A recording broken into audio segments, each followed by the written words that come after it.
Okay. Okay. So again, thank you very much for this invitation. So for this 3-day training workshop on research advising and peer reviewing, I will be sharing with you some tips and strategies on how we can properly advise or conduct the advising process with our mentors, which are our MBA or our DBA students, in coming up with their thesis or dissertation, and at the same time with the aim of research publication. And at the same time, I will also be sharing with you on what are the things that we need to know when it comes to peer reviewing, because if for example, if our target is to publish our research paper in reputable journals, reputable reference journals, such as for example those indexed in Scopus and let's say Web of Science, then we really need to understand the peer reviewing process in order for us to know the nitty-gritty, okay, of this aspect of research publication. Okay, so for the 3-day workshop, this is how I will be presenting the topics. So for our day 1, I will be discussing on the research advising process and the rigor of research writing. So we will have a whole day session this day. For our day 2, I will be continuing my discussion on research writing in order for our participants to have a good grasp of the things and actually the strategies and techniques on how we can properly write, okay, or help our students properly write their thesis or dissertation. And of course, for our day 3, I will be giving you ideas on the process of peer reviewing based on my experience as a peer reviewer of various journals. And of course, I will be sharing also with you my strategies when it comes to research publication. And at the same time, I will also be sharing with you some tips on selecting, okay, the right research journal for our students. Okay. So if you will be looking research advising, if for example you are an MBA student or a DBA student, this is how MBA students or MBA or DBA students see the research advising process, or basically the experience of writing their thesis or dissertation. Of course, in order for them to finish a degree, okay, MBA or DBA, they need to experience the process of writing their thesis or dissertation. Of course, in the whole duration of writing their thesis or dissertation, meron tayo dyan na advisor. Okay, so we call them as our advisor in the Philippines. So the research advisor plays a huge role in the success of the student in accomplishing his or her degree. And of course, if you will be looking the experience of the student, okay, in writing his or her thesis or dissertation, makikita natin, we really need to do everything. We really need to follow all the nitty-gritty of writing a research, and at the same time, we really need, quote unquote, to please our advisor, okay, in order for us to have a good results.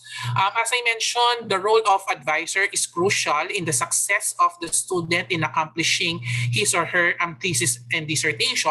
More so, today, PUP is requiring our graduate school students, particularly for those who are taking MBA and DBA, to have research publication. It means it is now a requirement for our graduates or for our MBA and DBA students, not only to finish writing and defending their thesis and dissertation, but also to publish their research output. So it is very crucial, or it is very important for the research advisor to journey with the student in the whole process of thesis or dissertation writing. Okay? So what is our role? For example, if you are an advisor, what is our responsibilities? Of course, one of our responsibilities is to take professional interest in the development of our student researcher. Okay, he or she leads the student researcher in taking the right decision. From the conceptualization of the topic, from identifying the statement of the problem, from identifying the appropriate methodology, we really need to help our students and hone the research skill of our student. Of course, it is very important also as an advisor to help student to come up with the right decision. For example, let's say we really need to help him or her in terms of identifying the appropriate statistical test, in calculating the appropriate sample size, how to estimate the accuracy of the results, and so on and so forth. So basically, that is one of our major roles as an advisor, okay, to our student researcher. Number two, of course, as an advisor, we need to encourage and motivate our student or our student researcher in the whole duration of writing the manuscript.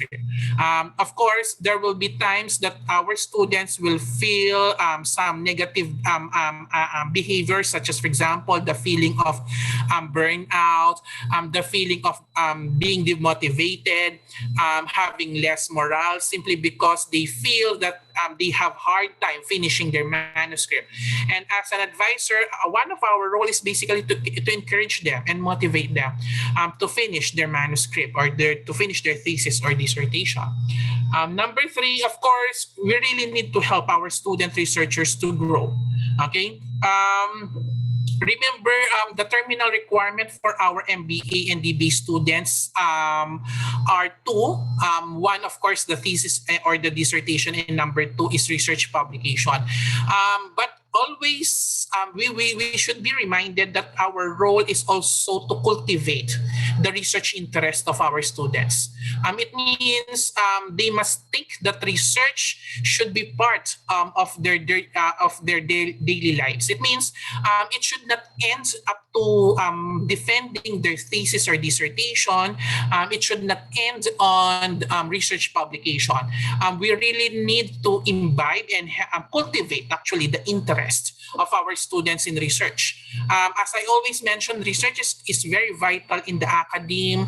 Research is very, very vital also in policy making. Research is very vital in decision making. Research is very vital in the industry, and so on and so forth. So it means our students as graduates of MBA or DBA, they need to have this certain skill, okay, when we talk about research.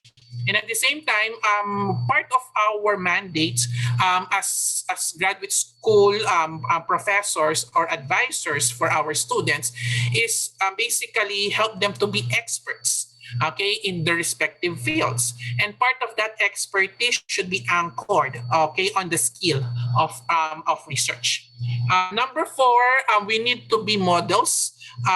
We need to model good conduct so that student researcher can also learn, okay, the standards of working with others. I think one of the key ingredients to the success of research advising is making our students realize that what they have learned from us should also be a way for them to help others also.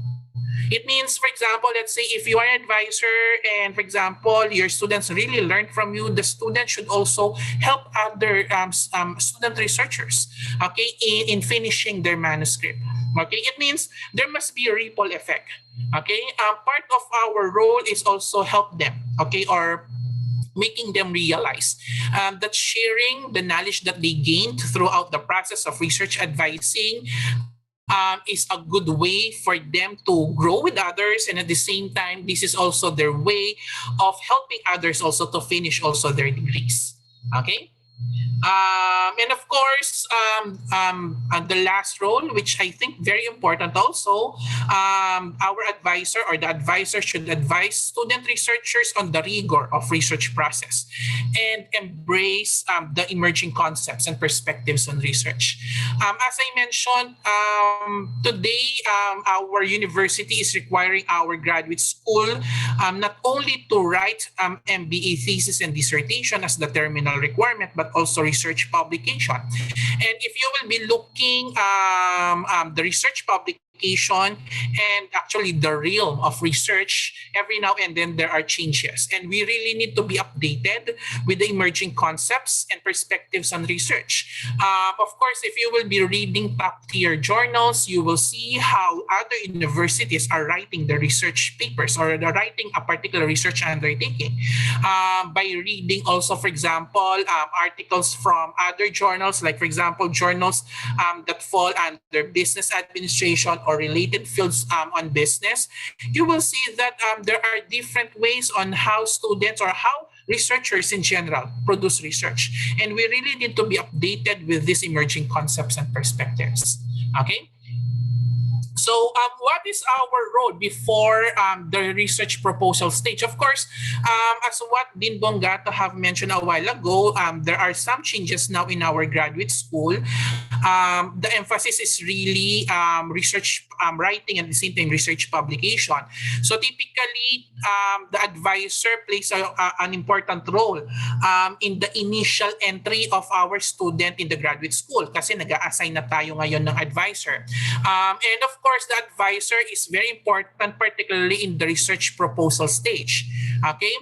If we will be looking the requirement now, if you are an MBA or DBA, of course, the terminal requirement would be thesis or dissertation.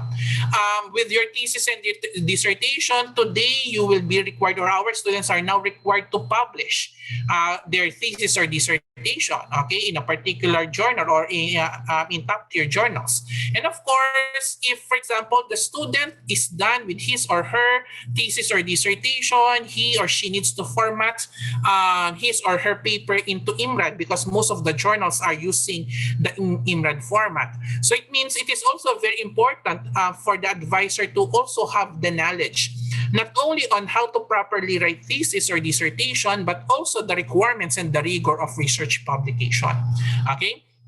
So if you will be looking, so I will just be trying to compare the IMRAD format, which is the usual requirements when we talk about research publication, and at the same time, the traditional format of our thesis and dissertation. So if you will be looking the IMRAD format is generally divided into four. We have the introduction, the method, the results, and the discussion. Okay, so these are the four major areas when we talk about research article. Of course, if you will be looking the IMRAD format is the usual requirement for journals, particularly in business, in social sciences, and other related fields. And at the same time, the IMRAD format now is the new, the face actually of research publication. If you will be comparing naman yung ating IMRAD formats with the traditional thesis, typically our thesis or dissertation is divided into 5 chapters. We have chapter 1 as our problem and setting, chapter 2 as our literature review, chapter 3 as our research method, chapter 4 the presentation of our results and interpretation of our data, and chapter 5 the summary of findings, conclusions, and recommendations. So typically, ito yung ating format for our thesis and dissertation.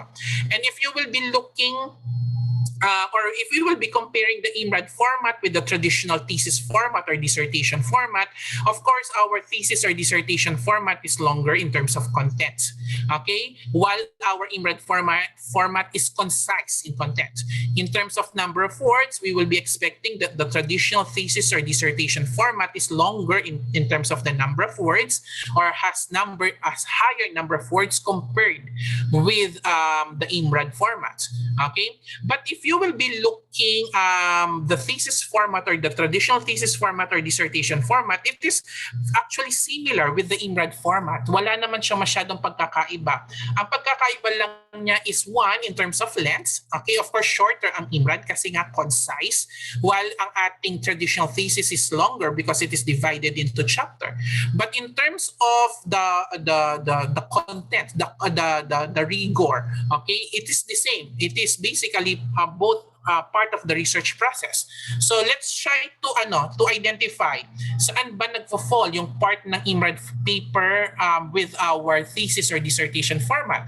So if you will be looking the introduction aspect of our IMRAD paper, that is basically coming from our chapter 1. Part also of our introduction in the IMRAD format is the literature review, and literature review is basically the chapter 2, okay, of our thesis or dissertation. And if you will be looking naman yung method section natin ng ating IMRAD format, method section is basically chapter 3 of our thesis or dissertation. And of course, kapag sinabi naman natin na results comes from the chapter 4 of our thesis and dissertation. Our discussion also Okay, sa IMRAD format, makikita yan sa chapter 4. The difference lang with the IMRAD format, results and discussion are usually as two separate sections in a research article, while in our thesis or dissertation, they are both found in one chapter, which is chapter number 4.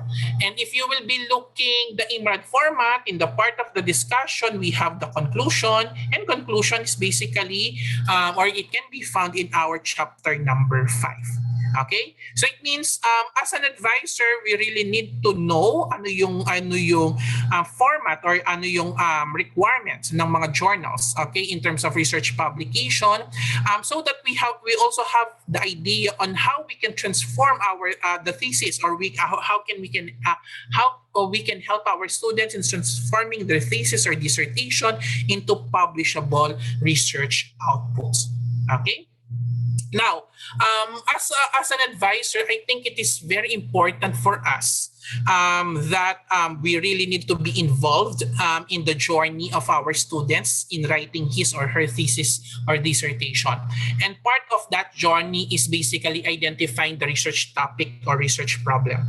Okay? I think the practice now is the student should have the idea of what problem or what topic he or she wants to pursue as a thesis or dissertation topic.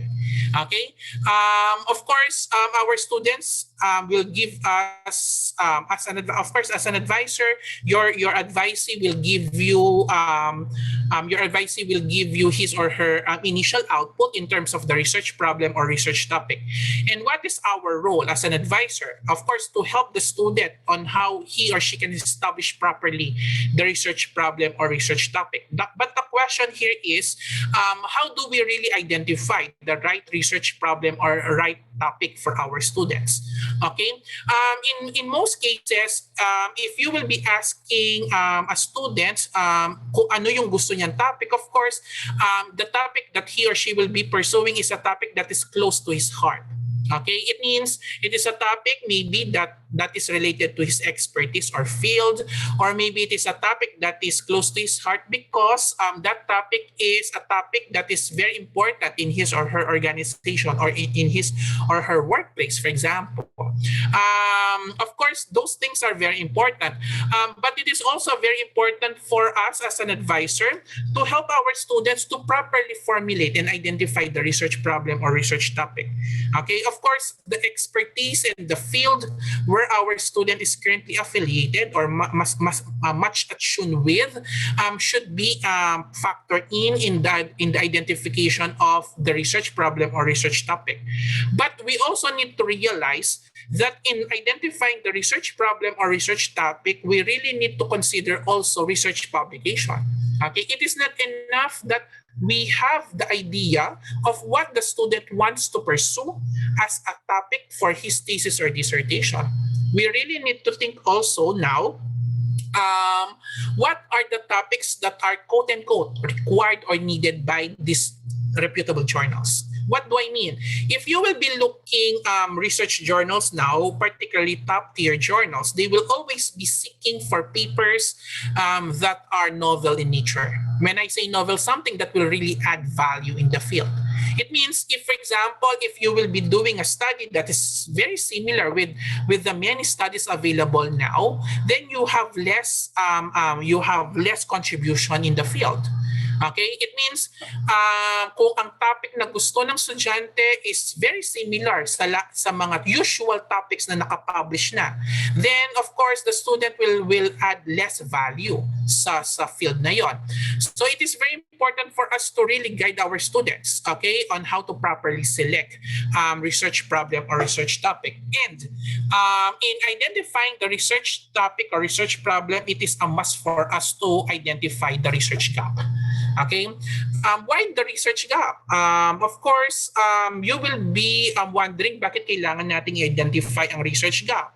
Well, of course, when we talk about research gap, this is the missing link in the literature. It means these are topics that are not yet explored, or maybe they are under investigated, or maybe there are only few researchers doing this kind of topic or exploring this kind of research problem. Why do we really need to find the gaps in the literature? Because because the gap will serve as our way to identify what would be the possible contribution of the thesis or dissertation of our students. Okay? If, for example, the topic is something that is really novel, something that is will really add value, then the probability of having the paper be accepted in a top-tier journals or in a reputable reference journals is high. That's the reason it is very important for us to properly help our students to identify research gap. Of course, as an advisor, I am not saying that we really need to spoon-feed our advices. Okay? Hindi dapat laging galing sa atin, okay, yung mga sagot, na dapat ang estudyante siya mismo alam din niya yung sagot. It is just that as an advisor, we should only be guiding them in the research research process. Okay, so going back, in identifying the research gap, the research gap will serve as our way to identify our research contribution. Okay, as I mentioned, the reason why we are doing research is basically to add value. Okay, and when we talk about adding value, it means we need to contribute to our field. So for example, let's say if your expertise is on marketing, you are writing or you are doing a research because you want to contribute in the field of marketing. Okay, and you can only contribute in the field if, for example, you are going to identify research gaps. Ito yung mga wala pa or kukulang yung pag-aaral sa mga areas na to. Okay, so that is basically the research gap. Research gap, as I mentioned, is the missing link in the literature. Okay, and when we talk about missing link in the literature, I am referring to the deficiency in the literature. These are topics that are less explored, they are less investigated. So konti ang mga nag-aaral sa mga topics na to, or okay, it can be a topic na hindi pa napapag-aralan. That is a possibility. Okay, so that is a research gap. Okay, of course, you should not be abandoning kung ano yung expertise mo as an advisor and of course yung expertise ng estudyante in the field. It means, for example, let's say ang gusto ng estudyante is a topic on customer satisfaction. If you will be reading literature, there are a lot of studies on customer satisfaction. For example, if ito pa rin yung gagawin niyang study as an MBA thesis, for example, posible na less chance na ma-accept siya sa mga top journals unless kung gagawa siya ng customer satisfaction study that is really different from the proponents of customer satisfaction as a construct. What do I mean? Maybe siguro bigla ka may naisip na bagong way kung paano ma-measure ang customer satisfaction.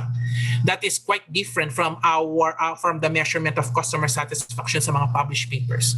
But if you were going to simply come up with an MBA thesis, for example, on customer satisfaction,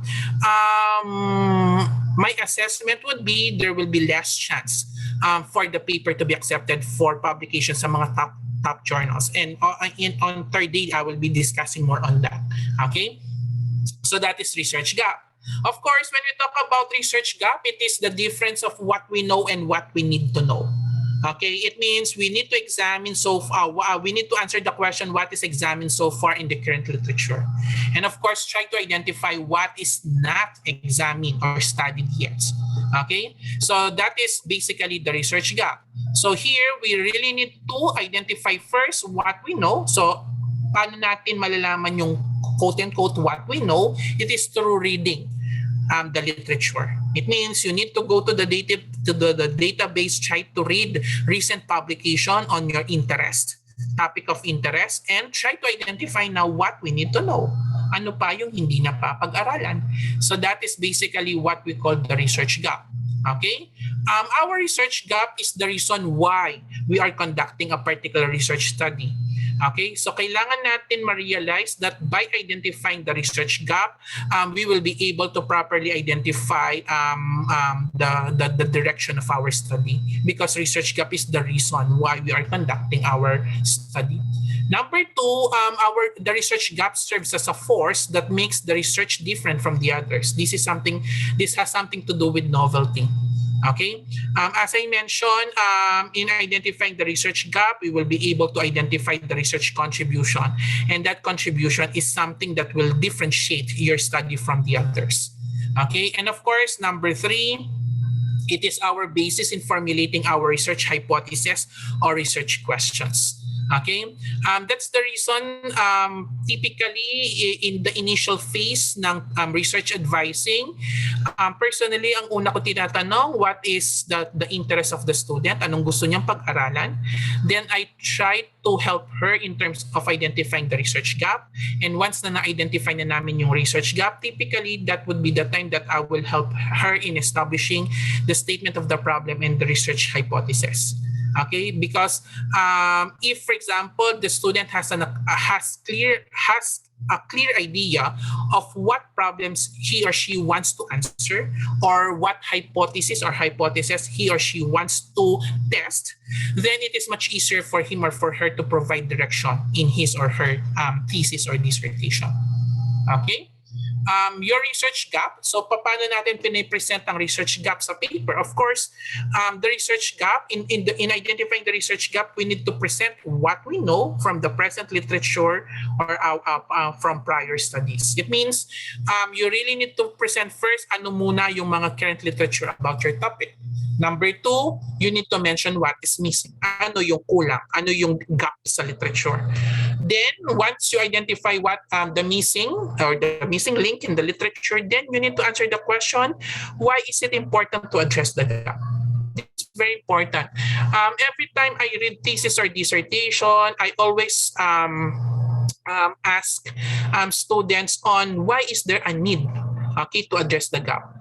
Okay, or in some cases, students fail to write in the paper itself kung ano yung research gap.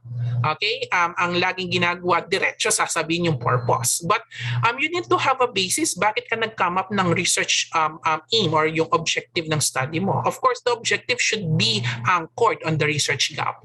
Okay, from the research gap, you need to identify why is it important to address the gap. And once na nasagot mo yon, dun palang papasok kung ano yung objective ng research mo. Okay? So, that is basically the research. Okay? So, how do we identify the research gap? Of course, one, you need to read previous studies. Okay? So, you really need ano ba yung current studies on a particular topic of interest. Okay? So, very important yon. So, if you are an advisor, ang una natin sigurong kailangan gawin is tell the students to read first. Okay? Hindi siya automatic na ito yung topic na gusto ko. Okay? You really need to help students realize that they really need to know first or be familiar with published papers dun sa topic na gusto nila, so that they have a clear idea kung ano na ba ang mga na-published na papers dun sa field na gusto nila. Okay? So that is number one. Number two, they need to identify or review theoretical framework or research models. Actually, it is very easy to identify theoretical framework or research models ng mga published papers. Try to compare them. Try to identify what are the constructs or variables used by these prior studies. From there, makikita mo there will be gaps. You will see, kapag kinompare mo yung mga papers on similar topic, you will see the common variables na lumilitaw na pinag-aaralan nila, and makikita mo ano yung mga variables na nilalagay nila as an additional variable or construct para magkaroon ng novelty yung topic nila. From that idea, you will see by reviewing these theoretical frameworks or these research models, you will have the idea on what type of study you will be pursuing based on those published papers. Okay? Of course, the third way is to examine future research directions of existing studies. Most of the published papers, if you will be reading yung conclusions part ng paper, merong isang paragraph or dalawang paragraphs doon na nagsasabi ng future research directions ng paper. It means the authors are also telling their audience or their readers what else can be done if somebody wants to pursue similar topic. Okay, so pwede natin basahin yung future research direction so that we have the idea if we really want to pursue similar study, ano pa ang pwedeng gawin. Okay, so that is another way to properly identify our research gap. Okay, our research gap may come from, number one, from our theoretical or conceptual framework. It means by reviewing the theoretical and conceptual frameworks of published papers, we will be able to properly identify the gap. Okay, so that's one. So it means you really need to read first published papers, okay, and try to identify ano ba ang ginamit nilang theoretical underpinning, and you try to look at the research framework or their conceptual framework and try to identify what are the constructs or variables that they have utilized, and try to identify what is or what are the gaps from the model. Number two, it can also be methodological. So when we talk about methodological, it means, for example, let's say you are going to pursue a topic on employee engagements, and you notice that most of the published papers on employee engagements are in, for example, qualitative, okay, research design. In order for you to come up with a novel topic on employee engagement, why not try, for example, quantitative research design for a topic such as employee engagement? So tawag natin doon methodological. Okay? And so nakita mo that most of the published papers are qualitative.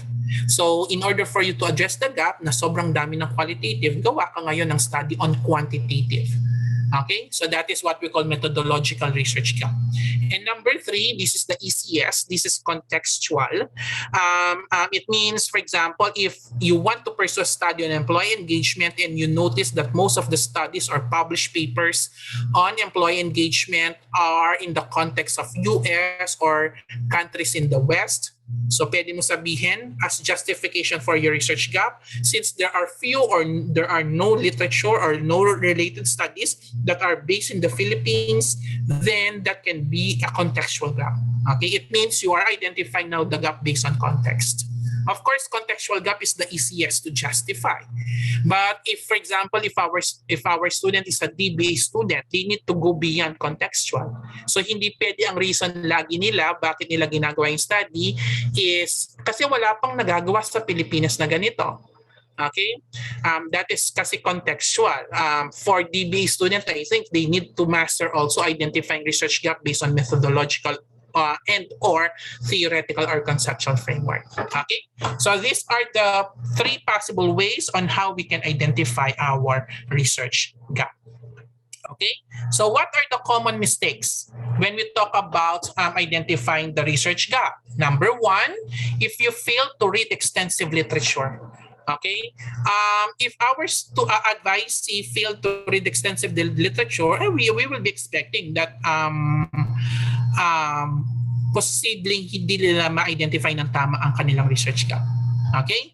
Number two, if you will be jumping into conclusions that nobody has investigated it before. Okay? Most of students, ganito nila gina-justify yung kanilang research paper. Pero kapag binasa mo yung mga databases, meron naman palang research paper about that topic. Okay? So our students should realize na kailangan hindi sila mag-jump into conclusion that nobody has investigated that topic before. Okay, because if you claim that that nobody has investigated it before, kailangan kapag tinignan natin yung database, wala nga. Okay, so that's number two. Number three, if you have lack of justification for addressing the gap, if you fail to answer the question, why is there a need to address the gap? Okay, so if you fail to identify that in your paper, then it means you fail on providing the direction for your paper. Of course, number four, not properly acknowledging earlier studies. It means you fail to acknowledge yung mga prior studies that is related to yours. Then that is also a common mistake. And of course, number five, poor academic writing style will always add, okay, in the poor direction of the paper. So poor academic writing style is also a common mistake in the identification of research gap. Okay, so let's have an example. Okay, for example, this research paper, I think some of you know this paper. This is a paper that I did in 2019. So this was published in 2019 at Asia Pacific Social Science Review. And the title of this paper is The Mediating Effect of Employee Engagements, Transformational Leadership, and Intention to Quit. So if you will be looking at this paper, it only has three variables. Okay, tatlo lang. If you will be looking at the framework, very simple lang ang study. How did I come up with this research? Okay, if you will be reading this paper, it was explicitly mentioned in the paper that there are studies that there were studies during that time on transformational leadership and its influence on intention to quit. So may mga papers na nagsasabi na that transformational leadership is a factor that can lessen the propensity of an employee to leave the organization.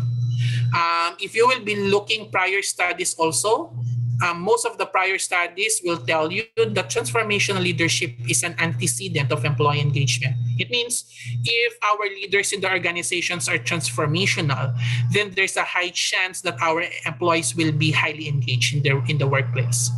And of course, prior studies have also identified that employee engagement also influences intention to quit. It means if their level of engagement is high, then the propensity for them to leave the organization is low.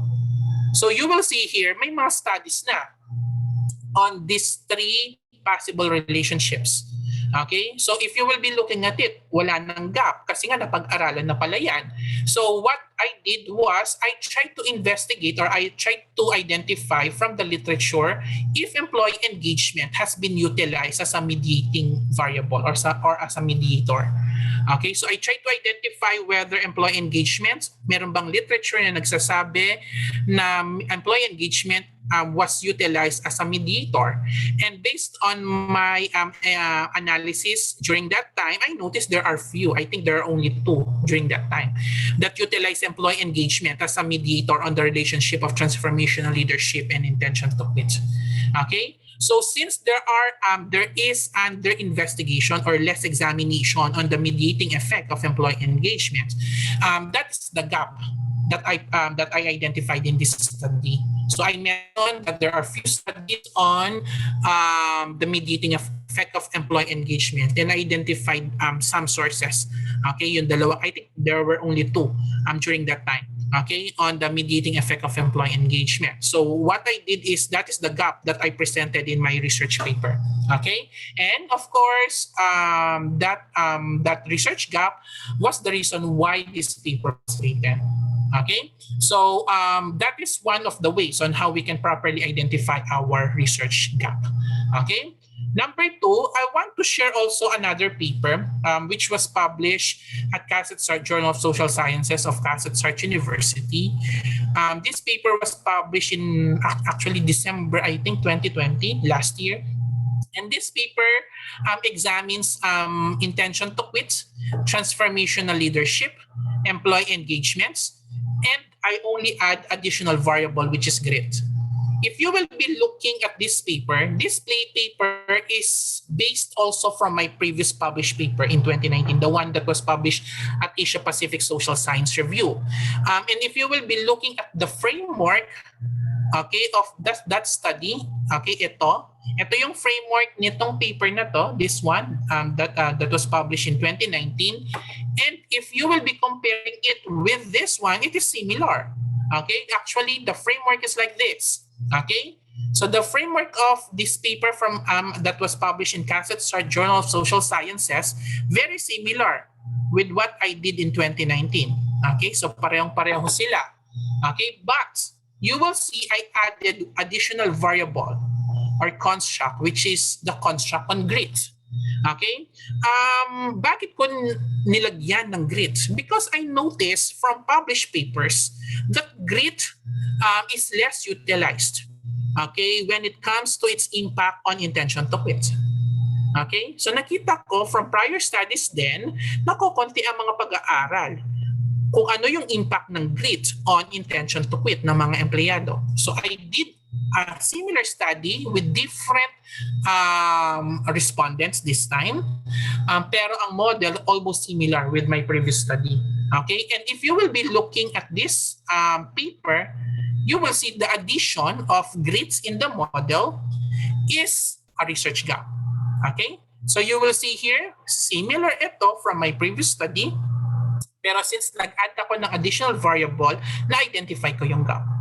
Okay, so you will see that's how we can identify research gap. Okay, Now, another example. In 2019, I was able to publish a paper at Journal of Entrepreneurship and Business. And this has something to do with social entrepreneurial intentions of university students in Pampanga, Philippines. Okay, and if you will be looking at this paper, okay, this is one of the early papers on social entrepreneurial intentions in the Philippines actually. Because if you will be reading published papers on social, on entrepreneurial intentions, ito yon. Maraming mga pag-aaral na on entrepreneurial intentions. There are a lot of studies that talks about entrepreneurial intentions. Okay? But this time, what I did with this paper, instead of identifying or measuring entrepreneurial intentions, I measure social entrepreneurial intentions. It means this is the propensity of university students to be social entrepreneurs in the future. Okay? So if you will be reading this paper, I highlighted in the paper that in the Philippines, there's no single undertaking on social entrepreneurial intentions. Okay? Because most of the published papers, if you will be reading published papers during that time, puro mga entrepreneurial intentions lang. Walang social entrepreneurial intentions. So what I did is I came up with a study that investigates the social entrepreneurial intentions of university students. Okay, so we'll see that's also another way on how we can properly identify our research gap. Okay, now I mentioned a while ago that one way on how we can identify our research gap is by looking at the research models or research frameworks of published papers. Okay, and I will be giving you an example on how you can examine research models of published papers and try to identify the gap. Okay, for example, let's say there is a published paper, nakita mo merong published paper that tells that A is has an influence on B. So nakita mo one published paper, ito yung kanyang research model or the proposed model. Then you read a similar study, sabi din ng similar study, A has an influence on B, pero sinabi din niya that M can have an intervening role on the relationship of A and B. So you will see here, if you will be comparing yung unang published papers, ang sinasabi ng unang published paper, the relation is only A and B. But for published paper number 2, he or she introduced a new variable which is a mediating variable. So you will see nagkaroon ng pagkakaiba from published paper 1 to published paper 2. So let's say nabasa mo din ito. Okay? And you read another paper. Okay? You read another paper, but this time nakita mo, okay? This time nakita mo that same pa rin, A has an influence on B, but the third paper identified N, okay, letter N, as a mediator. So you will see here, magkaiba naman ito sa pangalawa simply because in second published paper, M ang ginamit niya as a mediator. While in the third paper, ang ginamit niya is N as a mediator. Now, let's assume these are the current published papers dun sa field ng interest mo. Okay, so paano ka makakagawa ng isang study? Kasi let's say ito yung interest mo. Okay? How can you come up with a study based on these 3 illustrations? Let's say, as I mentioned, these 3 illustrations are published papers and these are the research models. Okay? So pwede mong gawin, you establish first A and B.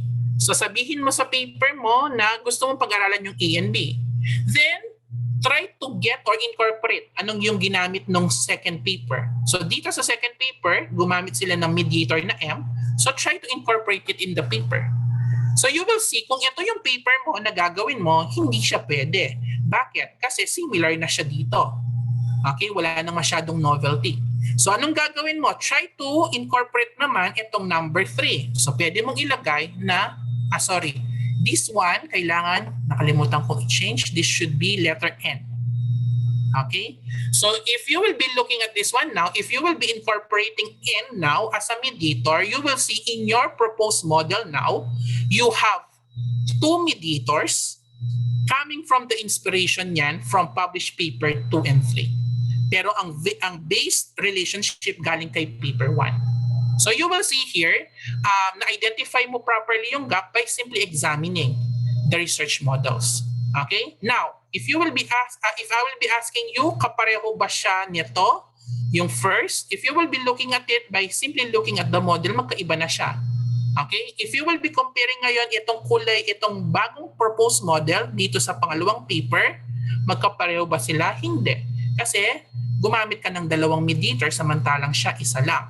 Then, if you will be comparing also your new framework with the third model, you will see here na hindi rin siya similar. Kasi dito, nag-introduce ka nga ng dalawang mediators, sa kanya isa lang. So now, you will see, if we will be comparing, so again, this is N. So if you will be comparing now your proposed model from the 3 published papers, okay, magkaiba na ang paper mo. And this paper now can be your thesis or your dissertation. So my point here is very simple. One way for our students to properly appreciate yung pag-identify ng research gap is by reviewing theoretical frameworks or conceptual frameworks, or in general we call them as research frameworks, or they are also called proposed models. Okay, so try to read or analyze ano yung mga frameworks ng mga published papers. From these frameworks, you will see magkakaroon ka ng inspiration, makaka-come up ka ng sarili mong studies. Okay, by incorporating some of the constructs used by these published papers. Okay, so this is a good way on how we can identify our research gap. Okay, so maybe I'll stop muna with this topic and let me entertain some questions from our participants based sa diniscuss ko.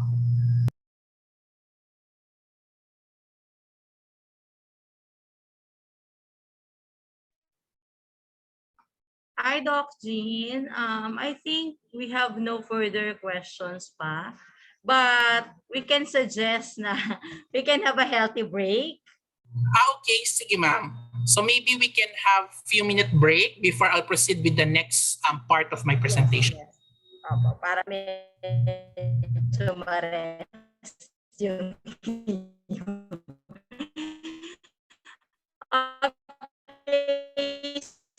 so dear participants,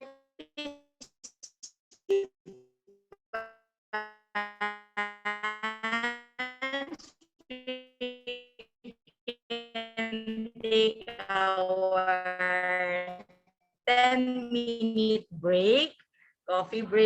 It's already 10:20, on 10:30. Okay. Come back again. Hello, dear participants. So, but in this juncture, before we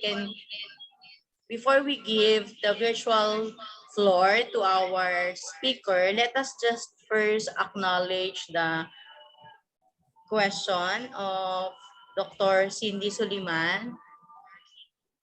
Dr. Cindy, I think you have a question to raise. Opo, thank you, ma'am. Okay po.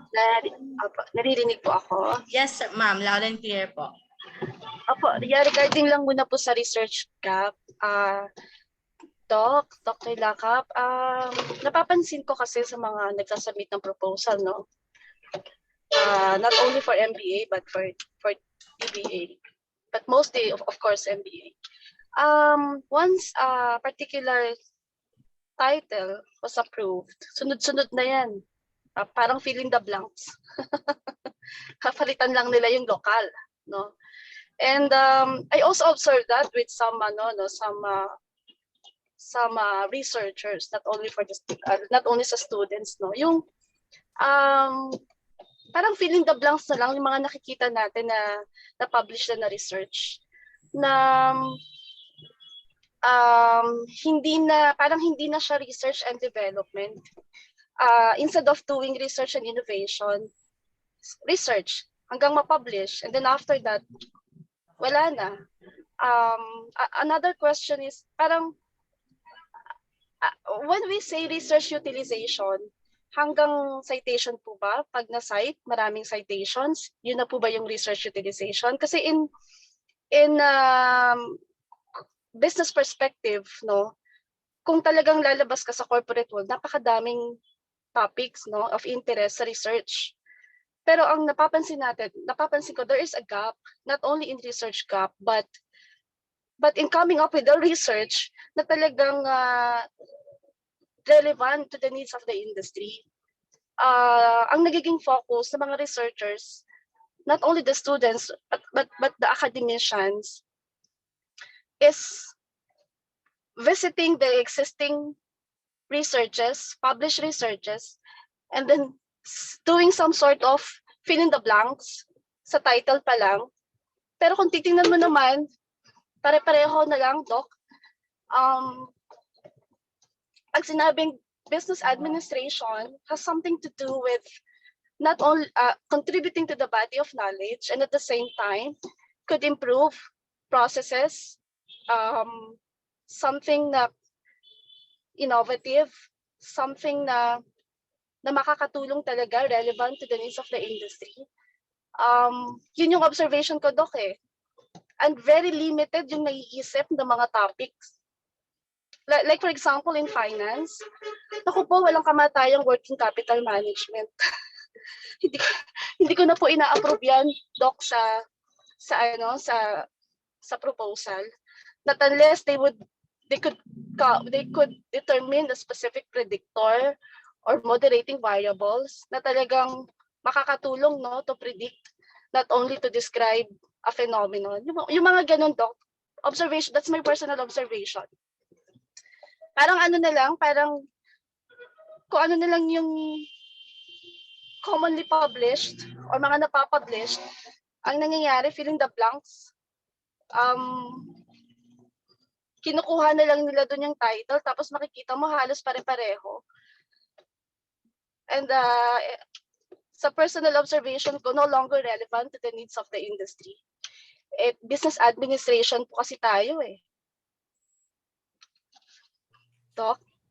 I think, Dr. Cindy, what the observation that you have is basically has something to do on how we can really bridge the gap between the research output that we produce in the academe and how this research output can be utilized by the industry. Am I right? Siguro one of the things that we need to learn is like this. Kasi remember, the thesis and dissertation are academic requirements of our students. And in research, meron tayong different types of research. But in the academe, mostly for our MBA and DBA students, or in general in the graduate school, we produce what we call academic paper. And when we talk about academic paper, we really follow the rigor of scientific process. That's the reason you will see sometimes parang na-feel natin na medyo scientific masyado ang paper, masyadong theoretical at wala siyang application in the field of business.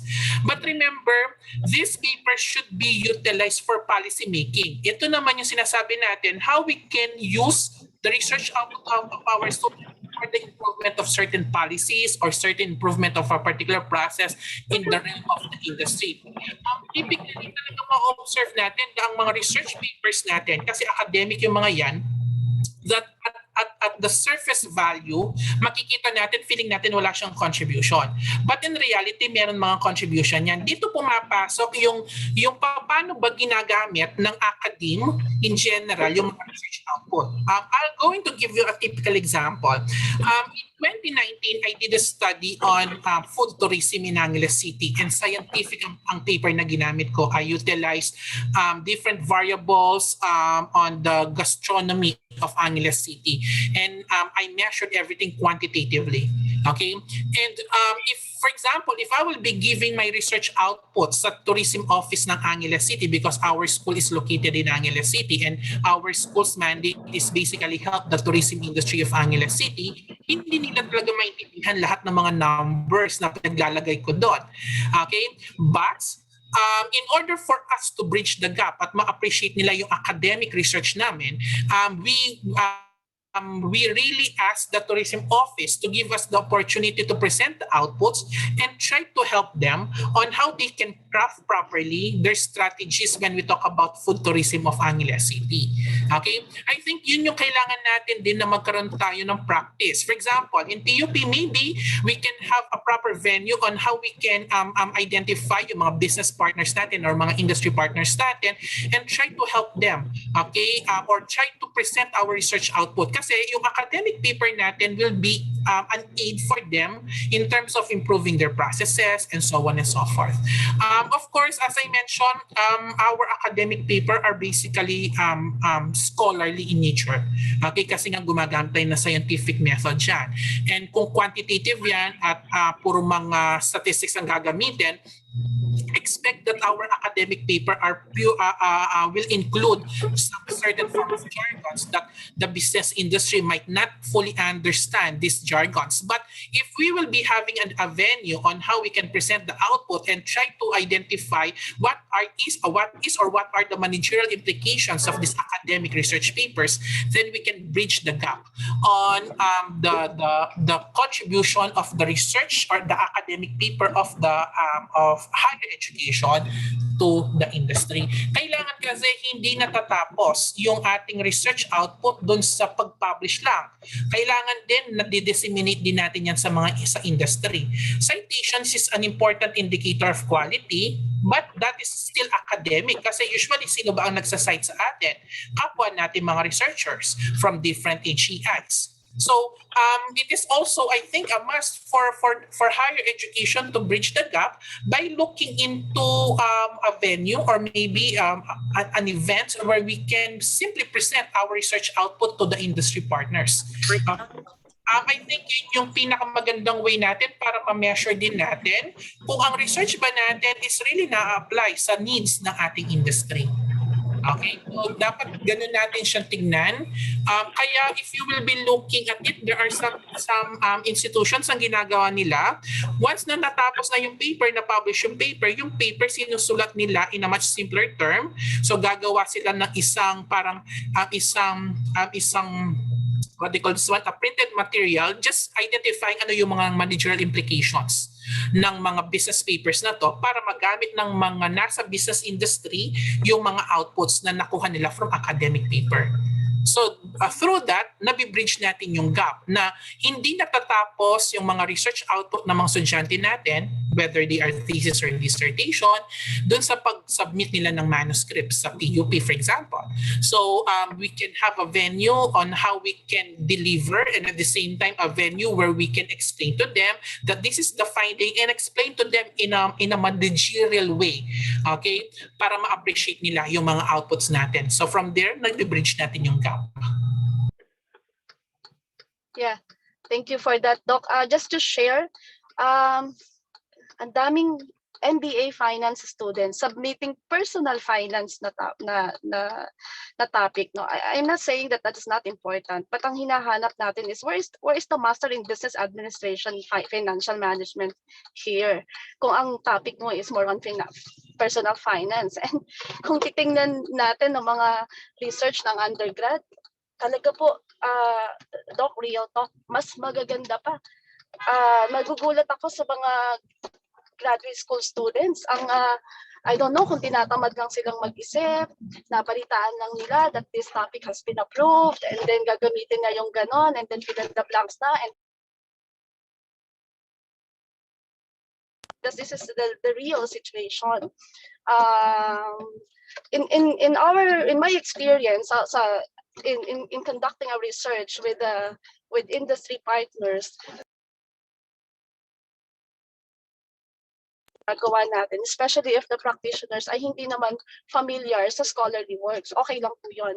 And we do some sort of revision in such a way that this research output will be appreciated by the industry. Okay lang naman po yun. But at the end of the day, the recommendations that we provide, di po ba, from the business perspective, kailangan mapanindigan din yan ng mismong proponent that they can provide the actionable recommendations, no, the doable recommendations that can be implemented, because in the real world of business, pag pinagawa tayo ng research ng mga companies, at the end of the day, tatanungin tayo, anong marerekomenda mo? Oh, this is my recommendation. So, can you do that for us? Yun yung end goal, Doc. So, although ang pinag-uusapan natin ngayon is, ang binabanggit ko ngayon, Doc, is recommendations na, but tinitingnan na kasi natin yan sa research gap pa lang. Tama ba, Doc? We also Yeah, consider that the research gap pa lang eh. Yes po. Yeah, I agree kasi with the identification of the research gap, we will be able to properly identify also what would be the possible contribution of our academic paper sa field. Okay, and when we talk about research contribution, Dr. Cindy, we have two levels of contribution ng ating Apo. research paper. These are what we call the theoretical contribution. It means Yeah. paano na-advance or paano mo ma-advance yung mga theories based sa existing Yeah. study mo. Number two, we have what we call practical contribution. And when we talk about practical contributions sa field ng business administration, we are talking about managerial implications.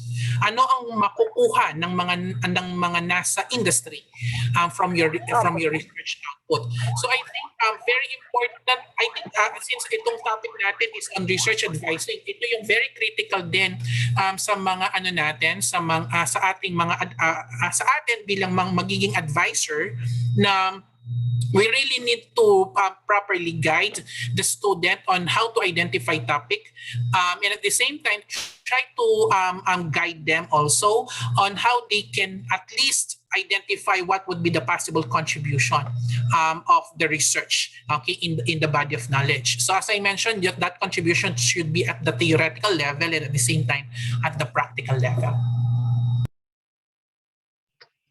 Thank you so much for that, Dr. Lakap.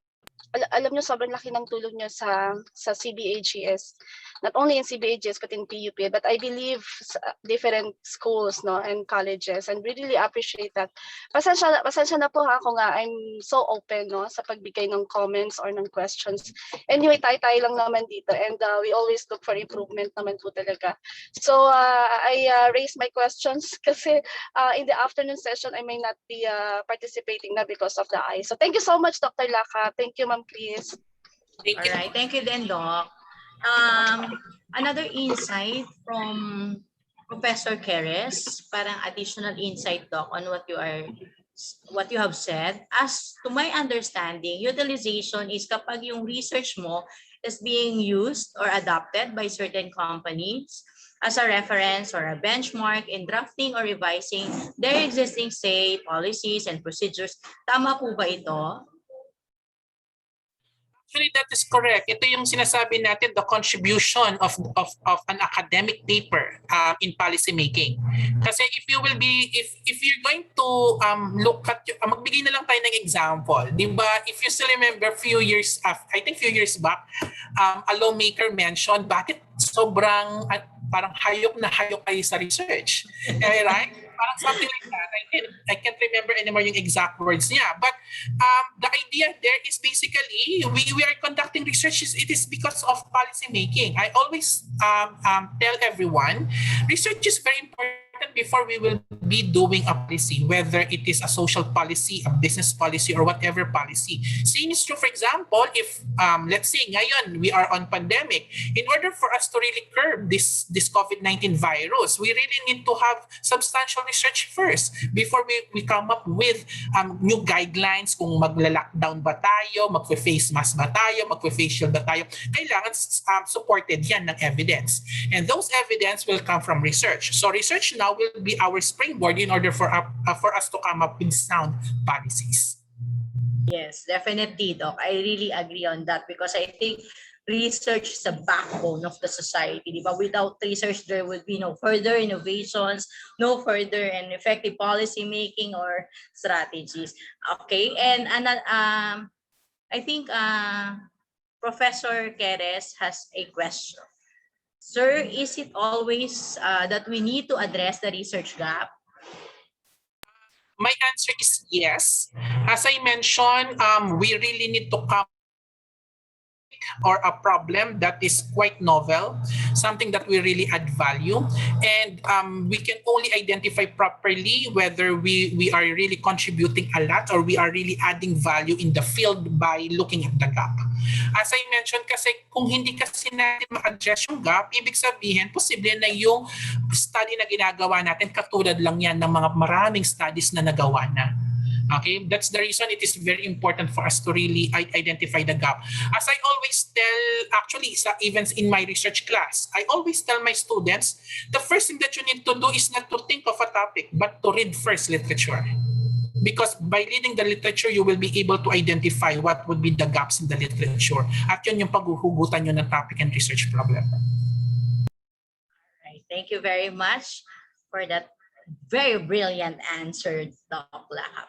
Okay, so I think as I can see dito po sa chat box natin, there is no more questions to raise.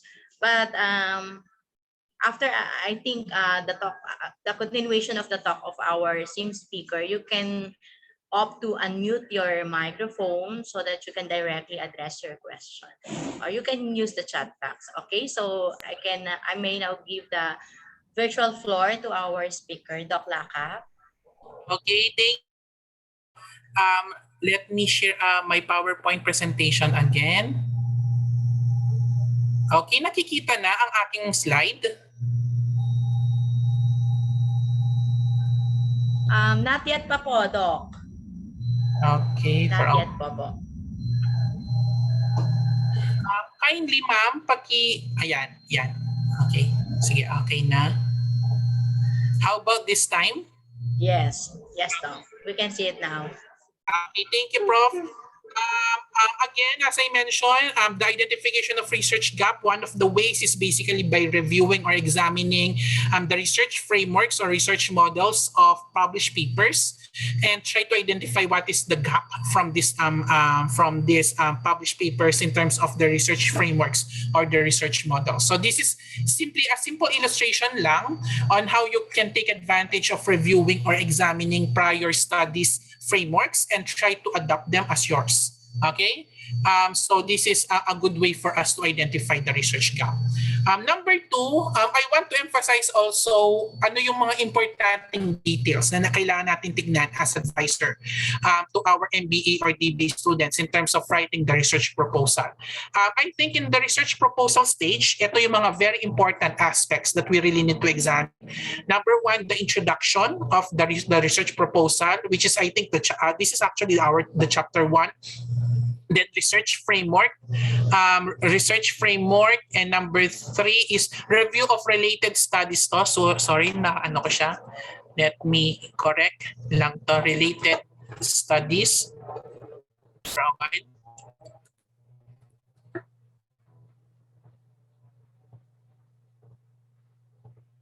Okay, so very important, as I mentioned, introduction research framework, which is part of the chapter 1 of our students' paper. Then review of related studies. Later, papakita ko kung paano dapat ginagawa ang review of related studies. And number 3, the research method section, which is I think chapter 3 sa traditional thesis format or DBA format natin, the DBA dissertation format. Okay, so let me start again, or let me recap muna yung kaninang diniscuss ko. Okay, about the similarity of a research paper and a traditional thesis or dissertation. As I always emphasize this one para meron din idea or magkaroon din or kasama din sa pag-guide ng ating mga advisor sa student yung paggawa ng traditional thesis and yung paggawa ng kanilang published paper after the thesis. Okay? So if you will be looking at it, in PUP, ang ating research proposal, usually nagfo-fall yan from chapter 1 to chapter 3. Okay?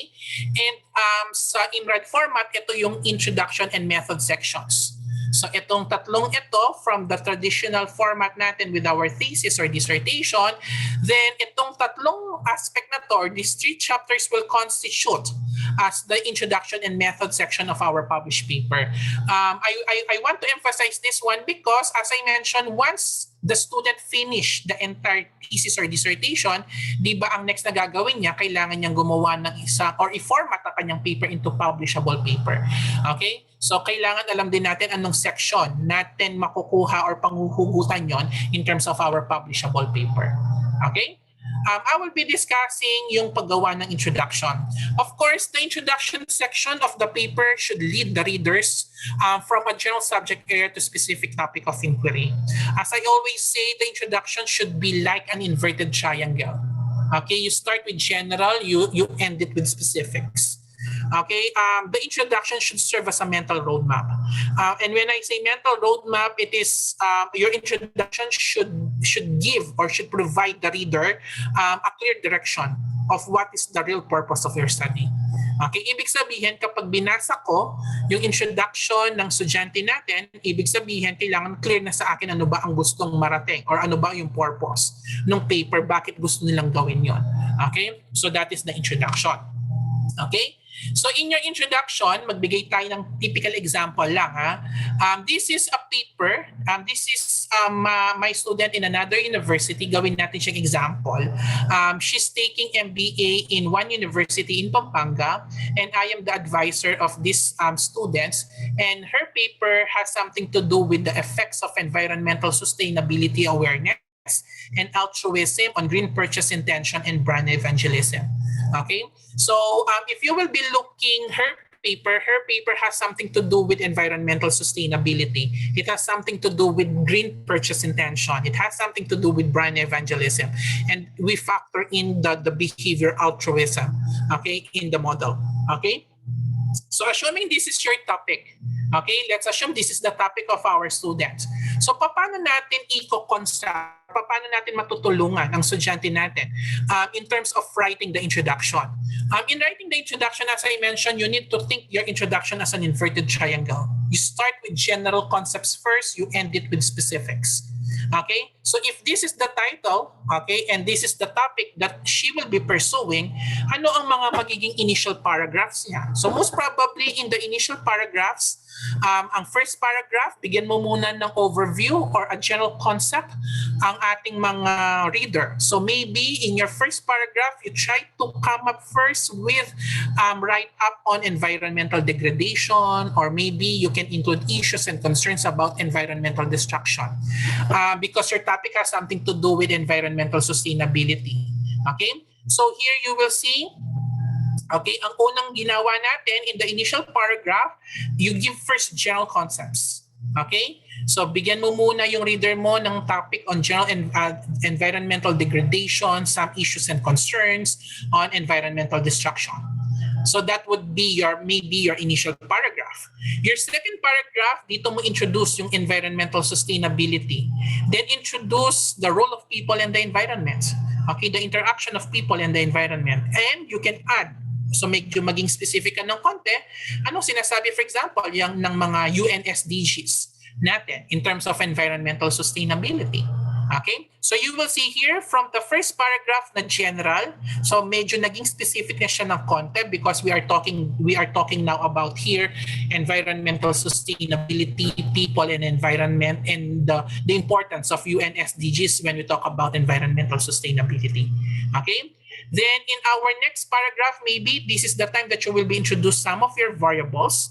So here you can introduce now altruism as a construct that measure pro-environmental behavior and attitude, because altruism is one of the constructs that will be utilized in the paper. So you need to give a reader first an impression of what is altruism as a construct in relation of altruism in terms of a construct on pro-environmental behavior and as an environmental attitude.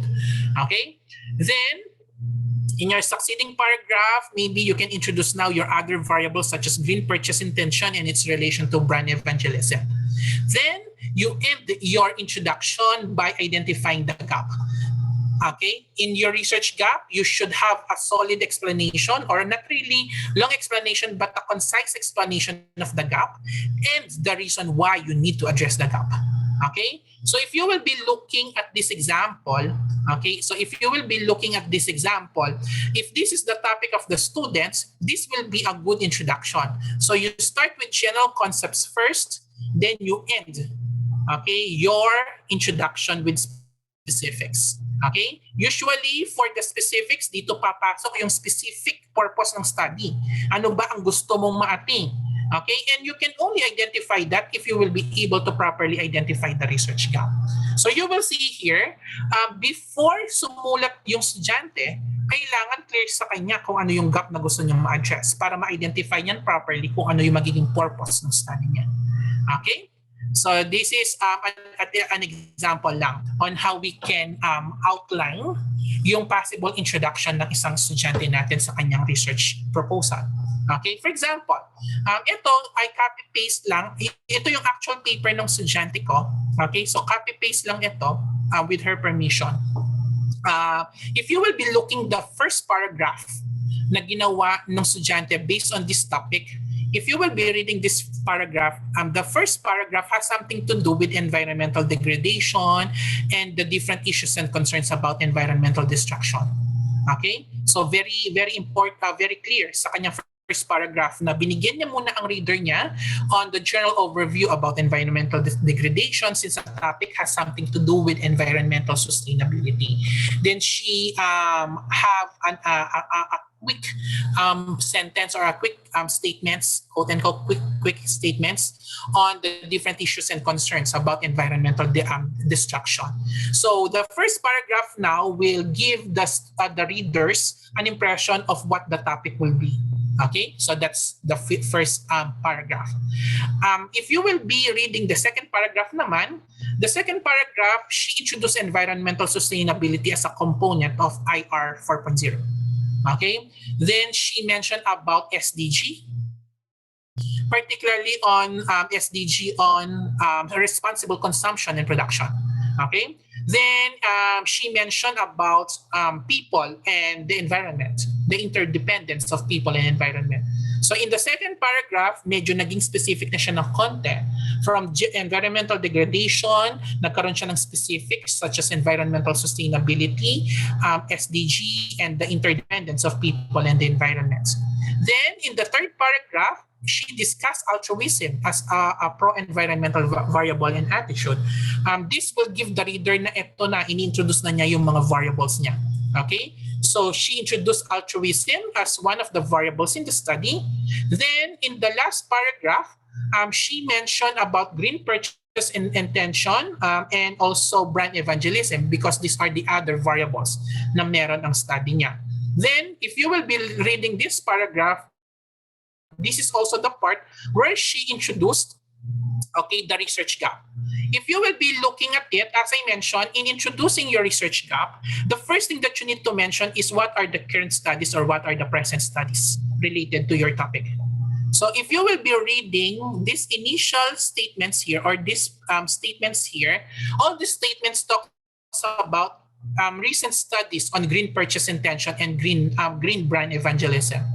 Okay? So she identified first. So she established muna ano ba ang mga dating study or mga pag-aaral on green purchase intention and how does green purchase intention affect green brand evangelism because that is the essence of the study. Then she identified now the gap. So you will see here in this section, she mentioned there is a dearth of study on how altruism can indirectly affect the relationship between environmental sustainability awareness and green purchase intention. So she mentioned the present or the prior studies. Okay, then she mentioned, so this is number 1. Number 2, she mentioned what is the gap. And number 3, she mentioned why is there a need to address the gap. So sabi niya dito sa last sentence niya, to address this gap, the present study explores and so on and so forth. So you will see here, this paragraph now is very specific because the researcher is now identifying ano yung purpose ng study niya. Okay? So that's how we usually construct our introduction. By reading the introduction, kailangan na clear na sa reader kung ano ang magiging direction ng study mo. Okay? Kaya very important kapag, for example, if we will be seeing na rin to kapag po magpapanel tayo sa mga thesis defense or thesis dissertation, we really need to identify muna in the paper ano ba yung gap na gustong i-address niya. Okay? So that you have the idea kung ano ba ang real purpose. Kasi usually sa proposal ang ginagawa natin, we try to refine and revise yung statement of the problem. Pero kung hindi clear sa paper kung ano ba ang gusto niyang marating, ano ba yung purpose niya, then we cannot really refine or revise yung statement of the problem. Okay? So kailangan in the introduction section of the paper of our student, very clear na kung ano ang research direction ng estudyante natin. Okay? And of course, as an advisor, we can guide them. Okay, nasasabihin natin, these are the expectations kapag gumagawa tayo ng introduction. So kapag i-check natin yung initial output ng estudyante natin, we try to read yung introduction. And by reading the introduction, tingnan mo siya on the lens na assuming, let's say, you are the reader of that paper. If you are an ordinary reader, nakuha mo ba yung direction ng study? If your answer is yes, then that is a good introduction. Okay? So, ganun yung suggestion ko when it comes to the introduction section. Number 2, as I mentioned, sa research proposal, very important din. Okay, kasi after ng introduction, the next part would be the presentation ng research framework ng estudyante. Now, in the research framework, bakit importante ang research framework? Just be reminded, research framework is classified into 2. Meron dalawang klase. Meron tayong tinatawag nating theoretical framework at meron tayong conceptual framework. But the overarching term for the 2 is what we call research framework. Okay? So again, the overarching term for theoretical framework and conceptual framework is research framework. Okay? So let me discuss muna, okay, what research framework is all about. Or I will be discussing yung 2 types of research frameworks.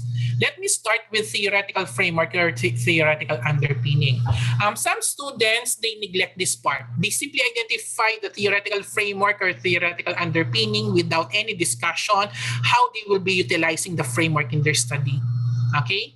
A theoretical framework or a theoretical underpinning is basically a theory or theories that is applied or that are applied by a researcher in his or her research undertaking. Okay? Think of a theoretical framework or theoretical frameworks as the fundamental base of the research. Ibig sabihin, if we will be having an analogy, think of a house. Yung pundasyon ng bahay natin, yun ang theoretical framework. So without theoretical framework, magko-collapse ang bahay. So same sa research, kapag hindi establish ang theoretical framework, nagko-collapse ang research. Okay? So that is theoretical framework or theoretical underpinning. It is an application of theory or a set of concepts drawn from one and the same theory to offer an explanation. Okay, this is very important, to offer an explanation, okay, of an event or a research problem. Our theoretical framework or theoretical underpinning should offer an explanation. Bakit natin siya ginagamit? It means you need to think of your theoretical framework as a way for us to really substantiate, okay, our study. Okay? So you really need to explain in the research framework parts how this theoretical framework or frameworks will be utilized in your study. Okay, so paano mo ba gagamitin ang theoretical framework? Of course, in the research framework section ng ating proposal, sinasabi natin ano yung definition ng theoretical framework. Kailangan explain din natin kung paano ito ma-apply sa current study natin. Okay? So that is our theoretical framework. Okay? Now, typical example ng theoretical framework, this is one of the widely used theoretical framework sa realm ng business. This is theory of, okay, yung favorite ng majority of researchers, theory of planned behavior by SGen. Okay? The theory of planned behavior or the TPB model is one of the widely used theoretical underpinnings, okay, or theoretical frameworks in the realm of business. Okay? What this theory is all about? Ano ba sinasabi ng theory? If your study has something to do with the measurement of intention or anything that measure intention, such as, for example, consumer purchase intention, okay? Greed purchase intention, for example. So anything that measure intention, then TPB can be a good theoretical framework or theoretical underpinning for your study. In TPB, the theory of planned behavior, meron siyang three basic variables, okay? Meron siyang attitude, subjective norm, and perceived behavioral control. Ito yung tatlong basic antecedents ng isang intention.